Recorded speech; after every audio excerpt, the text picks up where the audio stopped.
आप देख रहे हैं डार्क फाइल्स। तो चलिए बढ़ते हैं आज की इस कहानी की ओर। मैं और कमल हम दोनों अपने गांव से दूर हॉस्टल में इंजीनियरिंग की पढ़ाई करते हैं। हॉस्टल में रहने की वजह से और घर से दूर होने के कारण हम बहुत कम ही घर जा पाते हैं। कभी छुट्टी मिली या फिर कभी घर में कोई बड़ा प्रोग्राम हुआ तो ही जाने को मिलता है। एक बार की बात है, हॉस्टल में गर्मियों की छुट्टियां पड़ चुकी थी। इसका मतलब था अब हमें गांव जाने को मिलेगा। लिहाजा हम दोनों फटाफट गांव जाने की तैयारी में लग गए।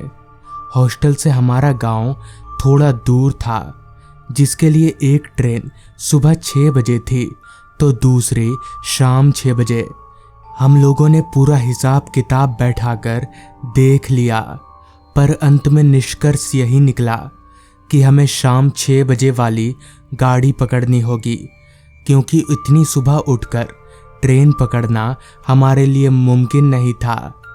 अगर हम शाम 6 बजे वाली गाड़ी पकड़ेंगे तो गांव पहुंचते पहुंचते रात के 12 बज जाएंगे और रात में हमें स्टेशन में ही रहना होगा, क्योंकि इतनी रात गए हमारे गांव में कोई सवारी नहीं मिलती। खैर, अब जाना तो है ही। अगली शाम करीब 5:30 बजे तक हम लोग स्टेशन पहुंच गए।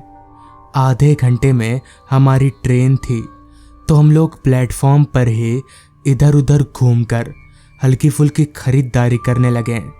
फिर जब ट्रेन आई तो हम लोग ट्रेन में सवार हो गए। लगभग अंधेरा हो चला था। ट्रेन में आम दिनों की तरह ही सामान्य भीड़ थी।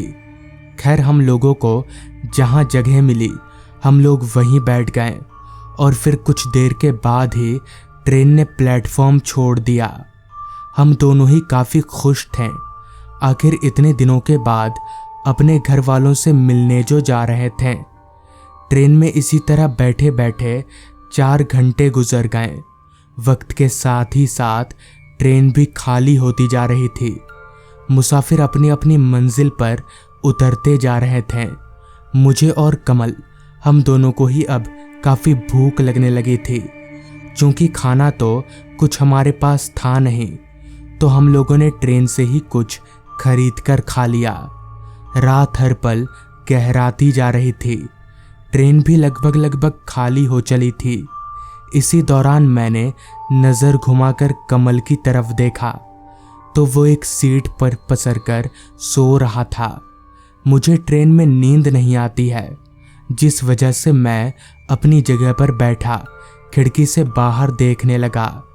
चूंकि मौसम गर्मी का था तो बार बार गला सूख रहा था। मैंने अपनी पानी की बोतल को देखा तो उसका पानी खत्म हो चुका था। मुझे प्यास काफ़ी तेज लगी थी।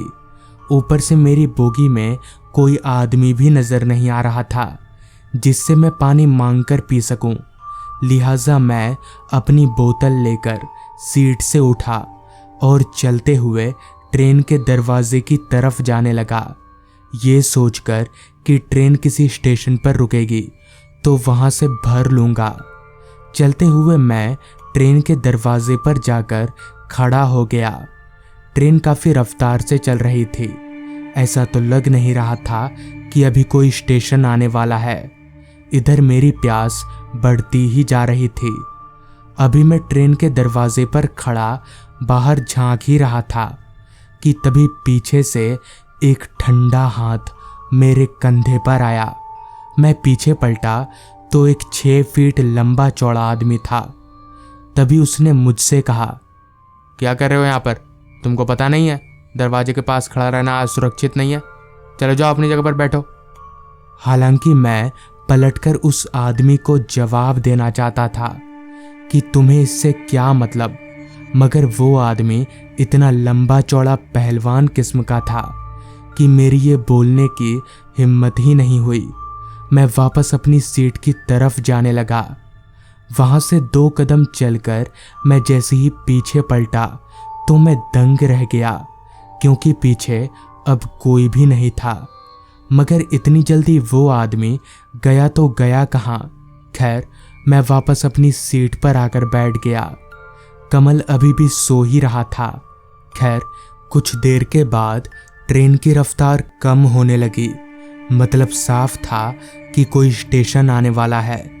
मैं दरवाजे की तरफ झांक कर देखा तो वहां कोई नहीं था। फिर जब ट्रेन रुकी तो मैं बोतल लेकर नीचे उतर गया। वो स्टेशन भी ट्रेन की तरह ही पूरा खाली था। स्टेशन का नाम था बंजरगढ़।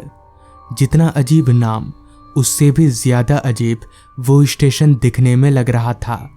खैर, मुझे तो बस वहां से पानी लेना था, लिहाजा मैं नल का ढूंढने लगा, जो कि मुझसे कुछ दूरी पर ही था। मैं चलते हुए उस नलके की ओर जाने लगा।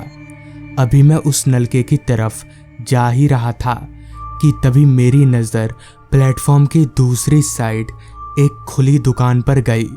खैर, मैं नलके से पानी भरने लगा। मैंने एक नज़र घुमाकर ट्रेन की तरफ देखा तो ट्रेन अभी भी रुकी हुई थी। मैंने सोचा क्यों ना उस दुकान से कुछ खाने का ले लिया जाए, लिहाजा बोतल में पानी भरकर मैं प्लेटफॉर्म के दूसरे साइड उस दुकान की तरफ जाने लगा। चलकर मैं जब उस दुकान पर पहुंचा तो पाया कि एक आदमी वहां टेबल पर बैठकर झपकियां ले रहा है। दुकान में चिप्स बिस्कुट वगैरह की पैकेटें टंगी हुई थी। खैर, मैं चलकर स्टॉल के पास पहुंचा और उस आदमी को जगाते हुए कहा, भाई साहब, जरा एक चिप्स का पैकेट देना। मेरी आवाज़ सुनकर वो आदमी एकदम से उठा और मुझे घूरकर देखने लगा। मुझे समझ नहीं आ रहा था कि आखिर ये आदमी मुझे इस तरह से घूर क्यों रहा है। जिस पर मैंने उस आदमी से दोबारा कहा, क्या हुआ, इंसान नहीं देखा क्या पहले?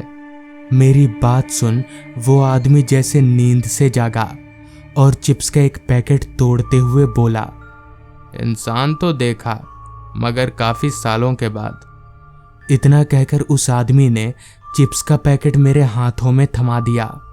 उस आदमी की बातें सुनकर अब तक तो यही लग रहा था कि ये पागल है और इससे ज्यादा बहस करना मेरे लिए सही नहीं रहेगा। लिहाजा मैं चुपचाप अपने जेब से पैसे निकालकर उस आदमी को दे दिया और वापस अपनी ट्रेन की तरफ जाने लगा। अभी मैं वहां से 4 कदम आगे बढ़ा ही था कि तभी पता नहीं मेरे दिमाग में क्या आया, जो मैं पीछे पलटा तो पीछे का नज़ारा देखकर मेरे होश उड़ गए, क्योंकि पीछे अब ना तो कोई आदमी था और ना ही कोई दुकान। मगर ये कैसे हो सकता है? आखिर इतनी जल्दी कुछ पलों में ही दुकान और आदमी दोनों कहाँ गायब हो गए? मुझे समझ नहीं आ रहा था, मगर इतना तो समझ आ ही गया था कि दाल में कुछ काला है।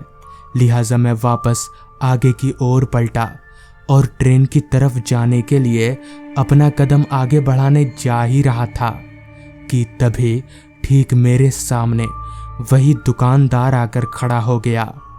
उसके साथ एक और आदमी भी था। मैंने जब उसे पहचानने की कोशिश की तो ये वही आदमी था जिसने मुझे ट्रेन के दरवाजे पर डांट कर भगा दिया था। मगर अब उन दोनों का चेहरा काफी बदला हुआ सा नजर आ रहा था। उनकी आंखें नहीं थी, आंखों की जगह सिर्फ 2 काले काले गड्ढे थे। सिर ऊपर की तरफ से पूरा फटा हुआ था। उनकी निगाहें सिर्फ और सिर्फ मेरे पैंट की जेब पर थी। मुझे समझ नहीं आ रहा था कि अब क्या करूं। इतने में ही ट्रेन की हॉर्न ने भी ये ऐलान कर दिया कि मेरे पास ज़्यादा वक्त नहीं है, जिसके बाद मैंने ना आओ देखा ना ताओ सीधे ट्रेन की ओर दौड़ लगा दी और धीमी चल रही ट्रेन में किसी तरह चढ़ गया। कुछ ही देर में ट्रेन वहां से आगे निकल गई। मैंने कमल को उठाकर पूरी बात बता दी, पर उसे भी कुछ समझ नहीं आया। मैंने जब अपने जेब में हाथ डाला तो उसमें माँ दुर्गा का एक लॉकेट था, जो मैंने ट्रेन में चढ़ने से पहले शहर के स्टेशन से खरीदा था और शायद उसी के चलते उस रात मेरी जान बच गई। तो दोस्तों, ये थी आज की कहानी। अगर आपको ये कहानी पसंद आई हो तो तो चैनल को ज़रूर सब्सक्राइब कर लें। तो मैं आपका दोस्त आर्यन जल्द ही मिलूँगा आपसे ऐसी ही एक कहानी के साथ।